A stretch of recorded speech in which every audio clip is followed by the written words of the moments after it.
आमिर लियाकत की वफात से खाली होने वाली निशिस्त NA 245 पर ज़िमनी इंतखाब 27 जुलाई को होगा। इलेक्शन कमीशन ने NA 245 कराची पर ज़िमनी इंतखाब का शेड्यूल जारी कर दिया है। कागजात नामजदगी 22 से 24 जून तक जमा करवाए जा सकते हैं। कागजात नामजदगी की जांच पड़ताल 27 जून को की जाएगी। इलेक्शन कमीशन ने NA 245 कराची पर ज़िमनी इंतखाब का शेड्यूल जारी कर दिया है। कागजात नामजदगी 22 से 24 जून तक जमा करवाए जा सकते हैं।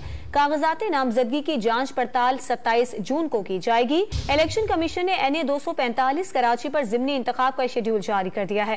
कागजात नामजदगी 22 से 24 जून तक जमा करवाए जा सकते हैं। कागजात नामजदगी की जांच पड़ताल 27 जून को की जाएगी। इलेक्शन कमीशन ने NA 245 कराची पर ज़िमनी इंतखाब का शेड्यूल जारी कर दिया है। कागजात नामजदगी 22 से 24 जून तक जमा करवाए जा सकते हैं।